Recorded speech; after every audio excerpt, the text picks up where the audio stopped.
Move on to the family, social class, and education achievement. We see that with the change in the environment, change in the economy, coming up of the industrialization, we see that there is a lot of division of labor in the society, there's specialization. And by the same token, we see that institutions are specializing in their functions. So we see that इससे पहले हम बात अगर करें तो family socialisation तो ज़रूर करती थी, बल्कि इस सोशलाइजेशन का हिस्सा ही समझ लें कि बच्चों की जो एजुकेशन है या ट्रेनिंग है या फ्यूचर में उन्होंने कौन सा ऑक्यूपेशन किस तरह से फॉलो करना है, काम क्या करना है, वो फैमिली के साथ ही लेट अस से ट्रेनिंग हासिल करते थे। वो चाहे एग्रीकल्चर की बात है या किसी और ऑक्यूपेशन की बात है। सो वी अब हम ये देख रहे हैं कि there is a progressive removal from the family of its educational function. तो जैसे कि मैंने कहा कि ये जो है एजुकेशन जो है एजुकेशनल इंस्टीट्यूशन जो है they have taken over that function of the family with respect to teaching of specific skills and other normative training. So the school has become the focal socializing agency. लेकिन हम फिर भी ये बिल्कुल family का role जो है उसको ख़त्म नहीं कर सकते।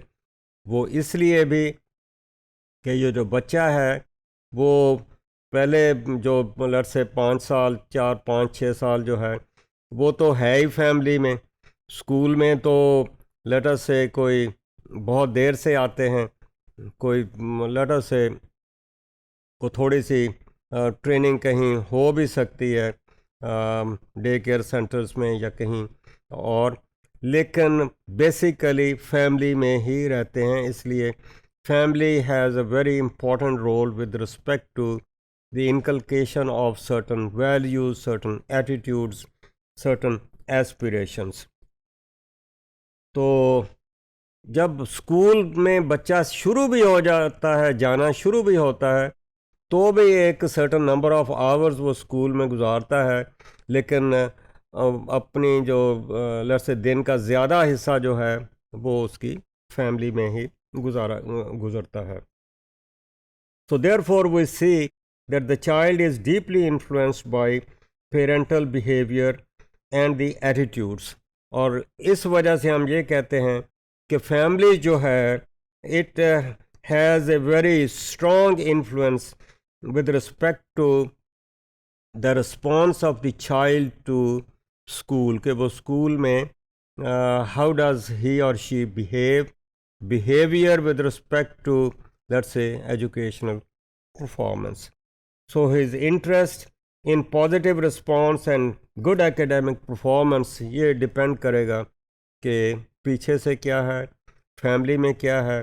लो क्लास है तो डिफरेंट हो सकता है, अगर मिडिल क्लास है तो वो डिफरेंट हो सकता है। अगरचे हम कहते हैं कि स्कूल जो हैं वो लेट्स से डेमोक्रेटाइजेशन की वजह से there is no distinction between children coming from the lower class and the middle class, लेकिन एक्चुअली हम ये देखते हैं कि ये फैमिली का जो है रोल जो है it persists, the inequalities persist, somehow peer group जो है वो अपने अपने बन जाते हैं, लोअर क्लास के अपने बनते हैं, दूसरों के अपने बनते हैं, तो इसलिए वो inequality continues there. So manual workers children perform less well in school and leave school sooner than children from non-manual workers. तो ये वहाँ की बात है जहाँ की एजुकेशन कंपलसरी है। अगर कंपलसरी नहीं है तो जस्ट पॉसिबल के लो क्लास के बच्चे फिर स्कूल आए ना।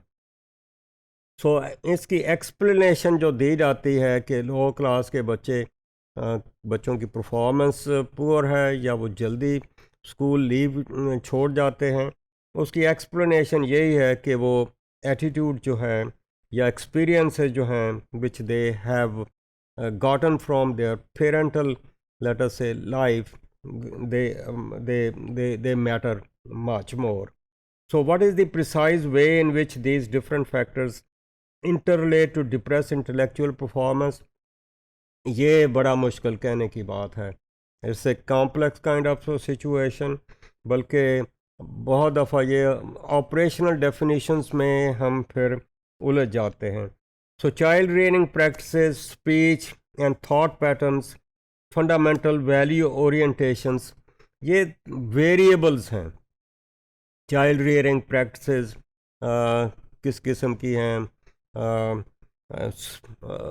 लेट्स से लैंग्वेज क्या यूज़ कर रहे हैं, थॉट पैटर्न्स क्या हैं, फंडामेंटल वैल्यूज़ ओरिएंटेशंस क्या हैं, ये सारे के सारे factor and many more factors affect the let's say educational performance.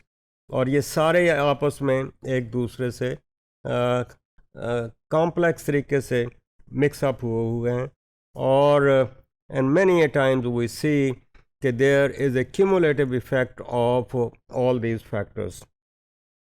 So therefore, it is almost impossible to discover the precise way in which a particular family background operates to produce underachievement or overachievement.